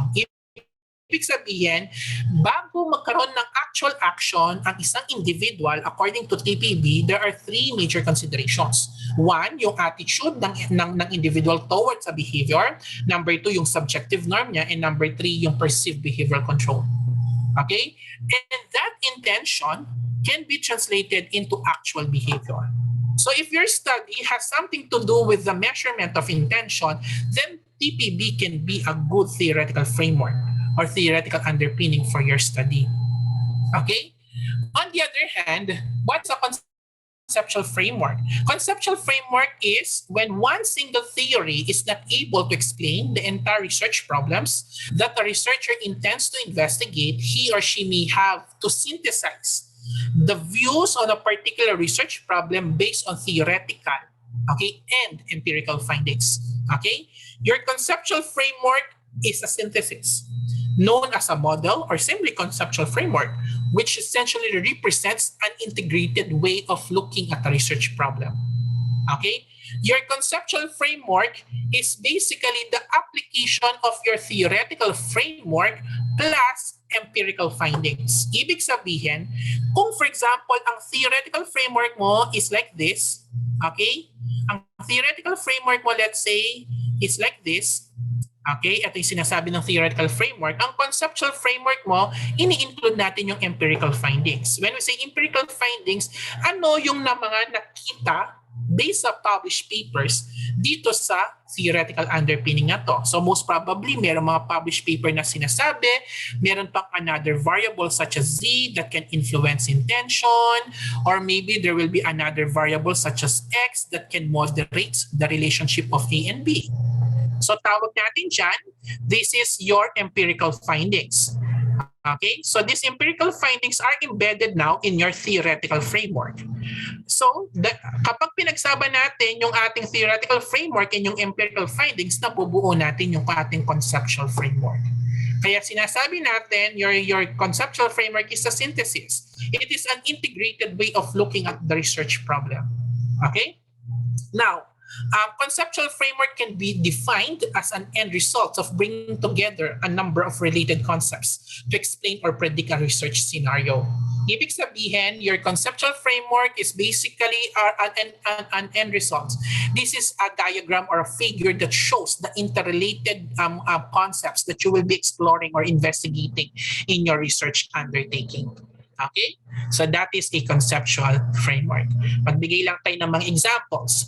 Like for example, this is an example of a conceptual framework on social entrepreneurial antecedents. Okay, so this is ang theoretical underpinning nito has something to do with social entrepreneurship, and from the social entrepreneurship model, nakagawa ng isang conceptual framework such as this. So this paper can be found in this study. This is our study in 2018 with my co-authors from Indonesia and from Macedonia. So we did a study entitled The Mediating Effects of Social Entrepreneurial Antecedents on the Relationship Between Prior Experience and Social Entrepreneurial Intents. Okay? This is also another example. So this is the conceptual framework of this study, the influence of brand experience on brand loyalty among mobile phone users in Pampanga, Philippines, a mediation analysis. Okay, so this paper was co-written with my good friend, Dr. Tungkap. So we did a study on brand management. Okay, and this was the conceptual framework of this study. This was also published in I think this year only, if I'm not mistaken. Okay, and this is also a conceptual framework which I did, I think, in 2019, if I'm not mistaken. The title, The Effects of Food-Related Motivation, Local Food Involvement, and Food Satisfaction on Destination Loyalty. The case of Angeles City, Philippines. This was published in one of the top-tier journals in hospitality and tourism, Advances in Hospitality and Tourism Research. This is this is the research that I mentioned a while ago to Dr. Cindy. Isa siyang scientific paper, academic paper on food-related motivation, local food involvement, and food satisfaction on destination loyalty. Ang focus namin dito is Angeles City because our school, one of our mandates is to help the tourism sector. okay, of Angeles City. So I did a study on this one, then finorward ko tong study na to sa tourism office namin, then I discuss yung result para I can help them, okay, in guiding or in crafting strategies on how we can improve the destination loyalty, particularly in the aspect of food tourism, yung Angeles City. Okay? So this is a study, this is the conceptual framework of this study. Okay? This is also another study which I did, this was also something to do with food tourism, but this time I focused with one event, okay, in Angeles City, which is the Sisig Fiesta. Okay, you are familiar with sisig. Kapag sinabi natin Pampanga, sisig ang naiisip natin. So in Angeles City, we have Sisig Fiesta. So I did a study on Sisig Fiesta. So pinag-gather ko ng data yung mga staff ko during the Sisig Fiesta itself. And this paper was published at Asia Pacific Social Science Review in 2020. And this has something to do with consumer return on investment, emotion, satisfaction, their loyalty, and intention to recommend Sisig Fiesta. Okay, so this is also a study that I sent nung na-publish ito sa tourism office ng aming city para makatulong naman on how they can improve Angeles City Sisig Fiesta. Okay, so ito yung sinasabi ko, our paper can be academic in nature, but our research paper can be a good way to aid policymakers in terms of doing or in crafting certain policies. Okay? So if you will be looking now frameworks or theoretical and conceptual frameworks, our conceptual framework is a set of related concepts while our theoretical framework is a theory. So kapag tinignan natin, okay, ang ating conceptual and theoretical framework, theoretical and conceptual framework is called or they are basically the overarching term for theoretical and conceptual framework is research framework. Okay? Kaya usually ang sinasabi ko kapag hindi nyo ma-distinguish kung theoretical or conceptual framework yon, sabihin nyo research framework because research framework is the overarching term for theoretical and conceptual framework. Okay? So let me give you some examples. So for example, this is a study that I did in 2019. This is a study that is funded by the Department of Tourism. So I was tasked to do a research on, actually this has something to do with brand management again and revisit intention of two cities in Pampanga, Angeles City and City of San Fernando. So I was able to secure a research grant from DOT in 2019, and this is the study or this is the output of the study. Okay? So this study utilized the theoretical underpinning is schema theory, which is based on cognitive psychology. Kaya nabuo itong proposed model or the research framework. Okay? This one naman, yung sinabi ko kanina na study, the influence of brand experience and brand loyalty among mobile phone users in Pampanga, Philippines, a mediation analysis. The theoretical underpinning of this one is the theory of reasoned action or the TRA. Okay? And the TRA is the theoretical underpinning, kaya nabuo ang aming theoretical, our conceptual framework or the research model or the research framework. Okay? So this is the research framework of this study. Okay? Then, just to give you the idea, these are some of the outputs of my advices in other schools. This is an MBA student, and this is the research framework of the study. So if you will be looking at this study, the title of the paper is The Relationship of Consumer Purchase Intention and Online Shopping Behavior, the Moderating Effects of Trust and Commitments. From the title itself, you will have the idea na kaagad ano yung possible theoretical underpinnings or theoretical framework. So if you will look at the title has something to do with consumer purchase intention. So ang una nating maisip, intention. So that is theory of planned behavior, this one. Okay? And when we talk about online shopping behavior, online or anything related to technology or information system, then anong maisip nating theoretical underpinning? The TAM model or the theory of acceptance model. So what we did in this study, okay, we utilized two underpinnings or theoretical underpinnings the TAM and the TPB. So kung titingnan natin itong framework natin, these are the two major variables of the TAM model, and these are the three major variables of the theory of planned behavior. And we both measured the dimensions of TAM and TPB sa kung anong impact ng mga antecedents na to consumer purchase intention. Okay? If you still remember the TPB, sinasabi niya ang intention, pwede siya mag-translate into actual behavior. Okay? And what we did is naghanap kami ng mga other studies related to this, and we found that na posibleng merong impact ang trust and commitment ng mga online consumers. Okay? Para magkaroon sila ng actual online shopping behavior.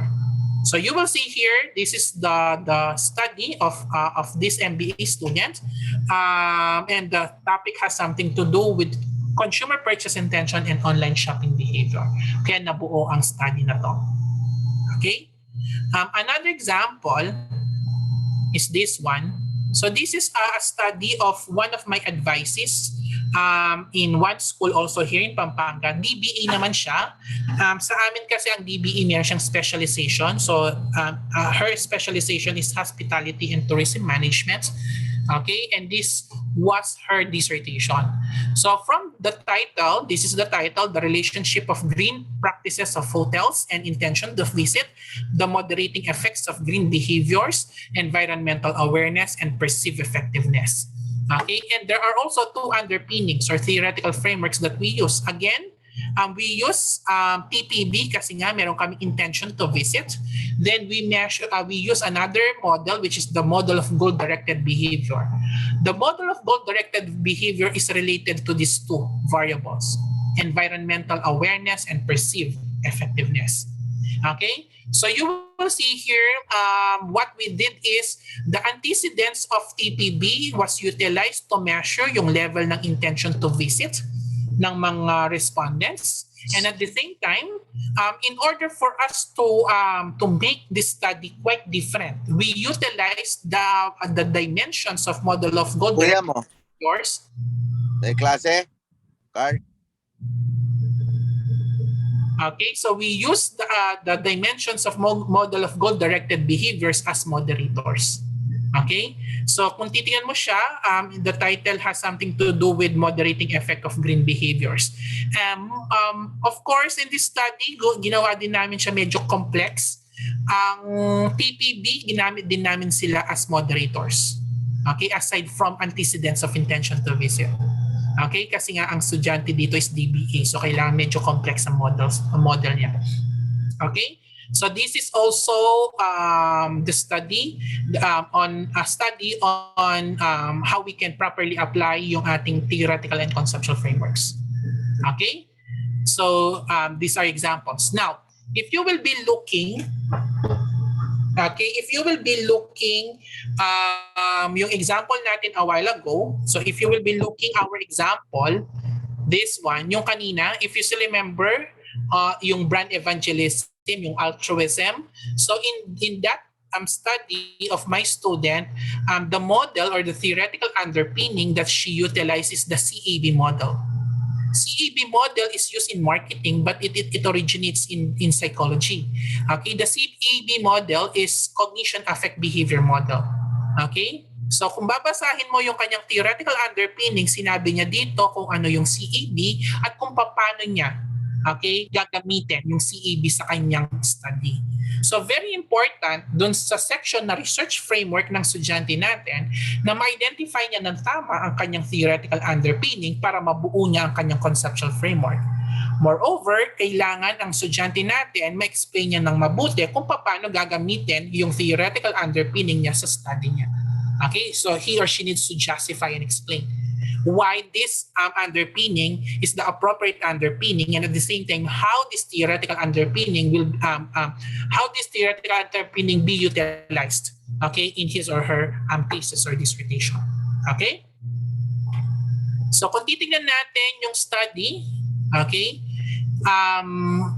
this is the conceptual framework or the research model of the study. Okay, by simply looking at the framework, makikita mo kung tama yung paggamit kasi ng isang theoretical underpinning. For example, this one, as I mentioned in this study, it utilized the CAB model, cognition, affect, and behavior. And based on the based on the conceptual framework or the research framework, the cognition aspect is environmental sustainability awareness. The affect factor is altruism, and the behaviors, okay, in the CAB model will be green purchase intention and green brand evangelism.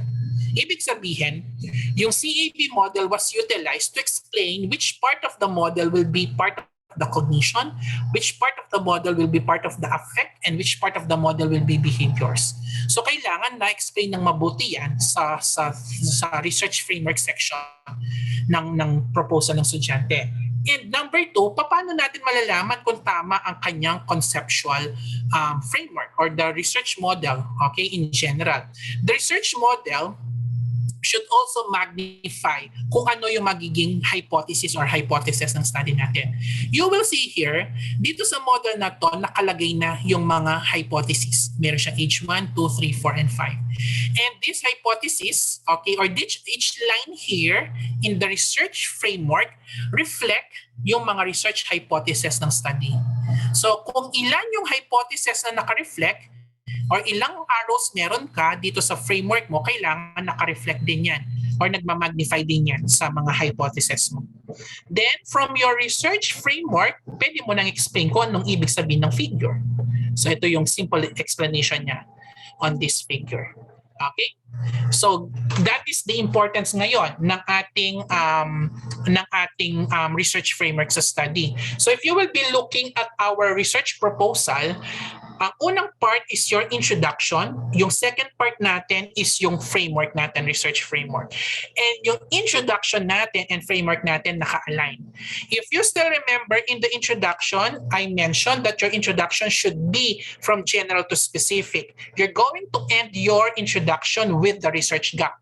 Your research gap should be manifesting naman or should be aligned with your research framework. Okay, kasi 'di ba sa last paragraph ng introduction natin, sinasabi na natin yung purpose or aim ng study. Yung purpose or aim ng study, kailangan naka-anchor din yan doon sa mga hypothesis mo.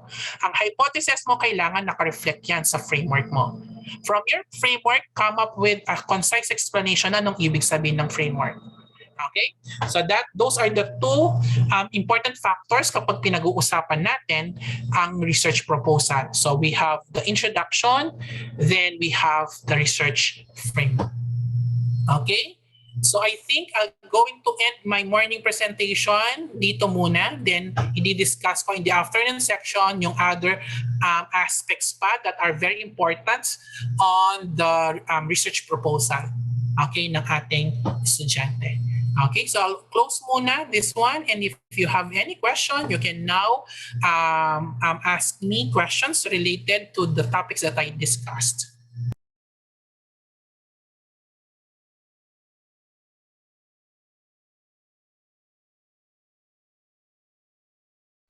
Okay. Sir, do we have any questions from the participants?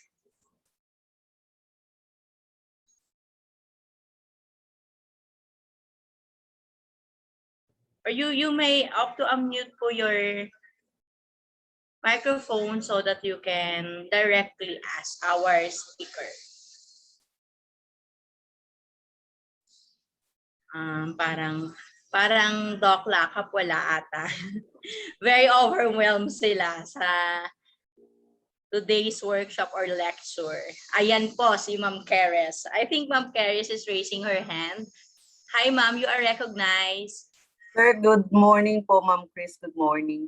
Ask ko lang, sir, kasi ang problem kasi natin sa estudyante is hindi ano po kaya magandang technique on how we can clearly explain to them na yung theoretical framework or yung conceptual framework should be anchored dun sa ating theoretical framework. Kasi kadalasan, strike anywhere na lang bigla yung mga bata. Ito po yung naisip namin.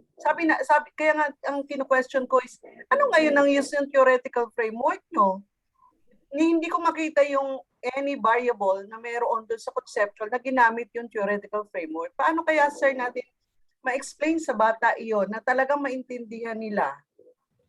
Okay, ma'am, your question is very valid kasi I also experienced that. Yung they simply identify a particular theory tapos based on your assessment, so anong sense ng theory? Parang wala man siyang application or hindi man niya na-explain kung paano gagamitin ang theory na in-apply niya for the model na gusto niyang i-measure. As I mentioned, very important kasi yung theoretical underpinning or theoretical framework because yung theoretical underpinning or theoretical framework is the foundation of your study. So as I mentioned, kapag hindi na-explain ng tama yan, magko-collapse yung research. Okay, yung buong research undertaking. Now, of course, very important siguro din sa mga estudyante natin na if I'm not mistaken, they have subjects na research seminar 1 and 2. So maybe kailangan ina-highlight din natin yan kapag nasa research seminar 1 and 2 sila, yung mga estudyante natin, kung paano ba yung paggawa or pag-identify ng tamang theoretical underpinning. Number 2, to clarify lang, there are two ways kung paano po natin magagamit ang theoretical underpinning. Number 1 is through direct application. When I say direct application, kasi may mga theory na identified na kagad yung mga variables. Ibig sabihin, those antecedents or those predictors, for example, let's say katulad ng TPB, Theory of Planned Behavior. So sinasabi ng TPB, the antecedents of intention are attitude, subjective norm, and perceived behavioral control. So explicit yung pagsabi na these are the three variables that measures intention.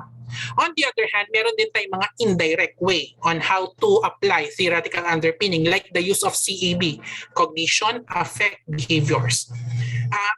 Ang CAB, sinasabi niya na ang isang phenomenon, okay, nangyayari siya by looking at the three factors, yung cognition part niya, yung affect part niya, and behavior part niya.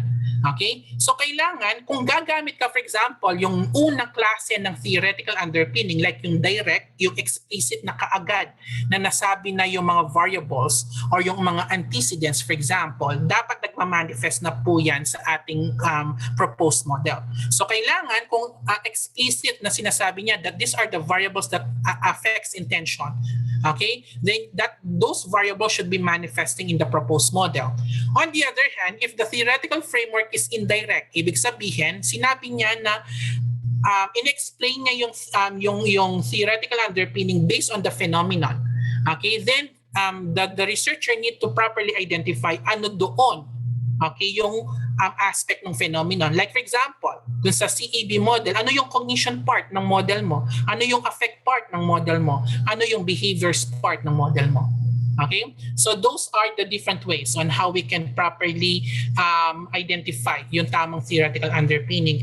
In my case po, kasi recently, Professor Cindy gave me advices at nagulantang ako sa kanila.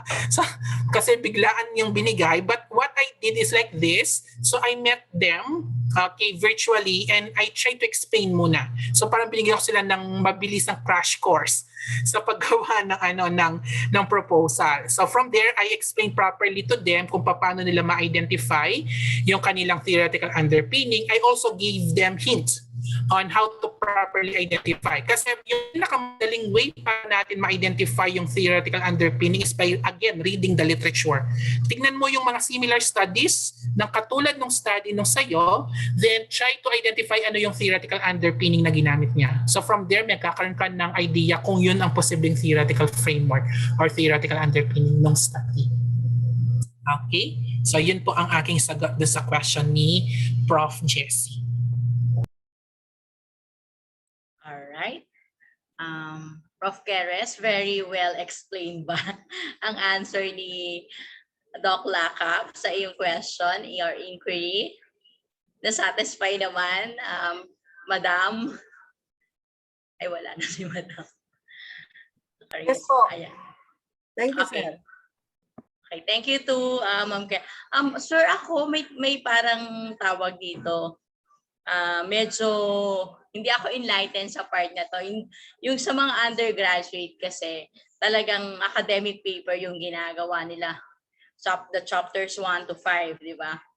So in writing the chapter, or specifically the introduction part, kasi nire-require ko rin silang mag-cite dun sa introduction nila. Although ang aming rule ay hindi sobrang haba ng intro mo. Dapat ay 1 page to 1.5 pages lang. Hindi pwede mag 10 pages, something like that. Is it really a requirement sa introduction na lalagyan talaga siya ng citation? Kasi naman minsan ang nagiging orientation ng bata kapag sinabi mo na dapat may citation yan, nagiging itsura naman ng review of literature. Diba? Anong ginawa niyo sa introduction niyo? Puro according to, cited to, something like that. Puro may gano'n na siya. So is this really an ideal number of citations when the undergraduate students are doing their introduction? Okay. Let me answer it based sa experience ko din. I think there's a wrong notion even before naririnig ko na rin from other research instructors na sinasabi kapag introduction daw dapat walang citation. Okay? Actually, that's wrong. Because in introduction, you are also claiming something. And those claims should be supported by evidence. And that evidence will be citations. Okay? For example, you want to come up with an introduction. For example, that technology is helping tremendously the lives of the people. With the advent of technology, blah, blah, blah, blah. You need to cite. Sino ba nagsabi no na nakakatulong ba talaga ang technology? So that is already a claim. So you need to really cite something. So that's one. If you will be asking me, meron bang required number of citations ang introduction, for example, my answer is none. For me kasi, I am always looking for the quality of the contents. Ibig sabihin, konti or marami ang citation mo sa introduction, as long as you provided a clear direction ng paper mo, I am okay with it. Kasi sometimes, if for example, you're going to bombard your introduction with so much citation just to have an impression na nag-research ka talaga, kapag hindi rin naman clear yung direction ng introduction, useless yung mga sobrang dami ng citations. Okay? The introduction, always remember the purpose of doing the introduction is to come up lang ng tamang direction ng study natin. Okay? So in order for us to come up with a good direction sa study natin, we need to produce a good introduction. And a good introduction, kapag pinag-uusapan natin ang business research, should be from giving your readers general concepts first down to your specifics. Okay? Para mabigyan natin ng justice, bakit ito yung purpose or aim ng study natin. So it's not just about the quantity of how many you have cited, but most importantly is the quality of the supporting ideas coming from those authors. Thank you very much, Doc Lakap. So this time around, yun ang lagi ko nasasabihin. Hindi nakadepende sa number of your citation, but the number of the quality of how they are going to use as citations. All right. Thank you very much for that, Doc. Okay, any more questions po, Teka? Meron pa na tayo sa chat box. Okay. Ay, si Ma'am Keres. Si Ma'am Keres very engaging kasi talaga first love niya ang research. Ma'am Keres kasi is one of our talaga, ano ba sabi? Should I say hardcore? Very active when it comes to research talaga sa amin, sa koleyo namin, sa CBA. So, ito po yung question niya to raise. In the undergrad, sir, intro and background are two separate sections. Again, students are quite confused on what to write on these two. Okay. Actually, I agree also with Prof. Jessie. Yeah, that is true. If you will be asking undergrad students particularly, hindi nila talaga alam what's the difference between introduction and background. Even sometimes I'm confused ano bang lalagay ko sa introduction kasi requirement ng format, yung introduction and background of the study. Again, it always boils down kasi dun sa format ng institution. Different institutions have different formats sa kanilang thesis or dissertation requirements. So, depende talaga siya. But usually kasi ang nakikita ko, based lang po ito sa mga nabasa ko na mga output ng mga undergrad students. Ang usual na nilalagay nilang background sa study nila kung ano yung lokal ng study. So for example, kung ang pinag-aaralan is BPO industry in Metro Manila or in NCR, for example, ang ilalagay nila sa background yun. Okay? But in reality, kung titignan mo, kailangan, ang introduction kasi and background, isang section yan, ng isang chapter yan. So kailangan nagko-coincide yung mga yan. So basically, kung titignan mo siya, ang introduction mo tsaka background mo, yung background mo is basically an extension of your introduction. So in the background of study, I feel, this is only an opinion, again, it depends on the format na ginagamit ng institution. In the background of the study, you really need to give your reader an overview, okay, of what is the general topic of your study. For example, balikan natin yung example natin ng environmental sustainability, the one that I presented a while ago. Okay, di ba yung initial paragraph niya has something to do with environmental degradation. In the background of the study, maybe you can highlight here yung importance ng environmental sustainability. Okay, tapos i-end mo yung introduction mo after the background, yung possible research gap, and at the same time, purpose of the study. So maybe that's how you can that's how you can explain to your undergrad students yung different ng introduction and background of the study. But again, in reality kasi yung background, again, that is only introduction. I just siguro maybe yung mga previous na gumawa ng mga template natin or format, maybe they are thinking of different thing. But today kasi if you will be looking published paper, wala na din naman silang background of the study, diretso introduction na sila. So yun po ang aking sagot doon. Thank you, sir. Teres. Okay, and I think naman, sir, sa amin, if I'm not mistaken, sa university, thesis and dissertation, university manual namin, wala na siyang word doon na naka-indicate yung background of the study. Minsan, I would like to share lang, minsan kasi may mga student, kapag narinig nila yung background of the study, they are going to put yung literal na background ng company, yung like for example sa inyo sa BPO, in the BPO industry, there's a lot of overview or what you so-called historical development, historical background, parang yun ang nagiging mindset nila. Pero tama ba ako doon, Doc Lakap? Kapag sinabi kasi ng background of the study, ang technique kasi para makita mo na nasa background of the study na siya is this study will investigate, this study will analyze yun na ba yung magiging hint no na ay eto na, dinidiscuss na ng researchers na eto na yung background of the study niya. Actually, the background of the study, based sa pagkakaintindi ko, should be explaining yung pinaka-core idea ng topic. Ng topic. Ending it with the purpose of the study. Okay, so doon mo masasabi that based on this, the researchers will investigate. Yeah. I think that's the hint. Kapag nandun na sila, they're talking about the study is all about. Okay, may comment po si Ma'am Des. Yes po, in our review.